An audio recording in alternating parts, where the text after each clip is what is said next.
Bonjour, Chantal Bossé de Chabos qui est avec vous aujourd'hui. Petit tutoriel qui vous permettra de prendre connaissance d'une des fonctions de PowerPoint qui sont les Smart Art. Via l'onglet Insertion, vous avez Smart Art.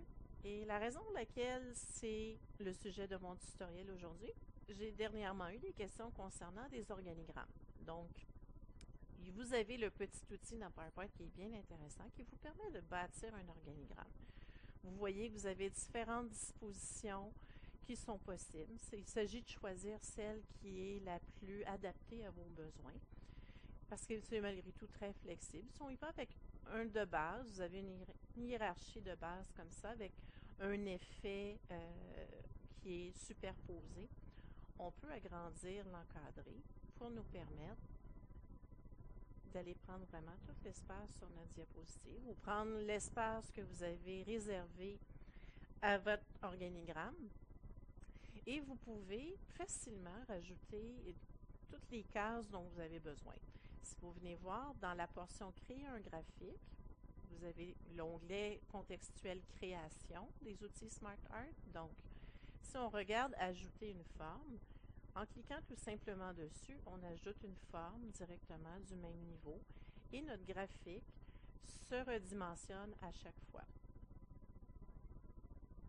Vous pourriez très bien utiliser la petite flèche pour avoir la liste déroulante qui vous permet d'ajouter une forme après, avant, au-dessus, en dessous. Donc ça, c'est vraiment à votre choix. Vous pouvez jouer avec ça. On a les flèches promouvoir, monter, abaisser de gauche à droite. Faites des tests parce que ce n'est pas nécessairement toujours intuitif, mais en jouant avec, vous allez à ce moment-là voir ce qui est le plus adapté pour vous. Lorsque vous avez un organigramme qui comporte le nombre de cases qui vous conviennent, vous pourriez voir le texte à y mettre avec votre volet texte qui est ici. Donc, si je clique, vous avez tapé votre texte. Donc, vous pouvez tout rentrer votre texte manuellement sans cliquer sur les ombres. Et vous pourriez ouvrir aussi ce volet-là avec les petites flèches qui se trouvent ici à gauche de votre Smart Art. Donc, faire remarquer l'encadré, le petit encadré jaune que vous avez ici, fait référence à la forme qui est sélectionnée présentement.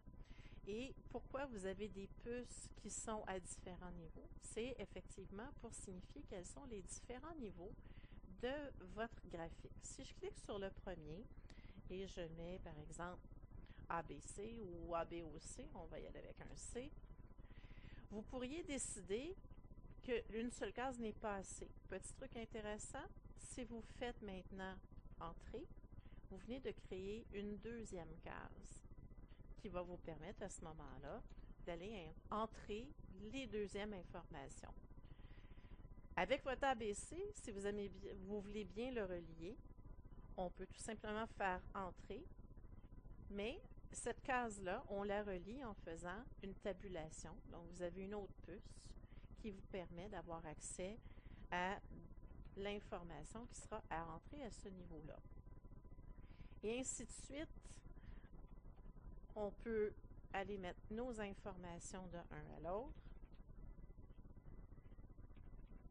Par exemple, la case qui est avec les triple V ici, si vous décidez qu'elle n'est pas au bon endroit, vous pourriez faire majuscule Tab et vous venez de monter votre case d'un niveau. Donc, à partir du volet texte, vous avez également beaucoup de flexibilité pour ajouter et supprimer, si vous le voulez, certaines cases pour vous permettre à ce moment-là d'aller rentrer l'information rapidement, mais ça va aussi ajouter les formes au fur et à mesure. Quand vous avez terminé, vous pouvez enlever le volet si c'est quelque chose qui vous nuit. Détail intéressant, vous pouvez modifier les couleurs. Si je clique juste sur mon graphique, au niveau des couleurs, vous pourriez le changer, avoir un schème de couleurs qui est par niveau. Vous pouvez avoir des effets qui vont être différents, un petit effet 3D, dégradé. Et au niveau de la portion de l'onglet Format, vous pouvez très bien aussi venir faire changer l'aspect du titre, du texte, etc. Vous pourriez à ce moment-là venir mettre un style WordArt sur certains textes. Et voilà. Et ça vous permet de modifier au besoin le style des formes, que ce soit le remplissage, le contour, les effets. Vous pouvez le faire à l'unité directement sur chacune des formes.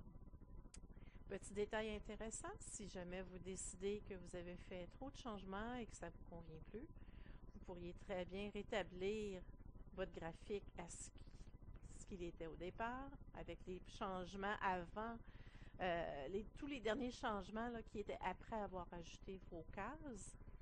Et au niveau de la conversion, on peut faire une conversion en texte. Alors, vous avez tout simplement votre graphique qui devient du texte.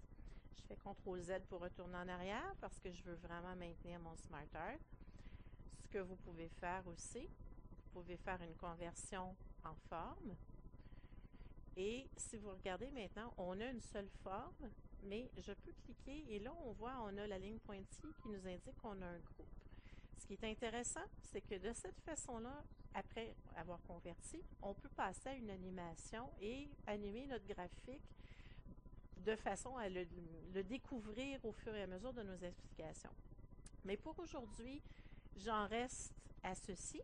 C'était vraiment pour vous permettre de découvrir les organigrammes au niveau du PowerPoint 2010. Et l'animation du graphique se fera dans une prochaine petite vidéo. Sur ce, je vous remercie. Si vous avez des questions, des commentaires, n'hésitez pas à les poster ci-dessous.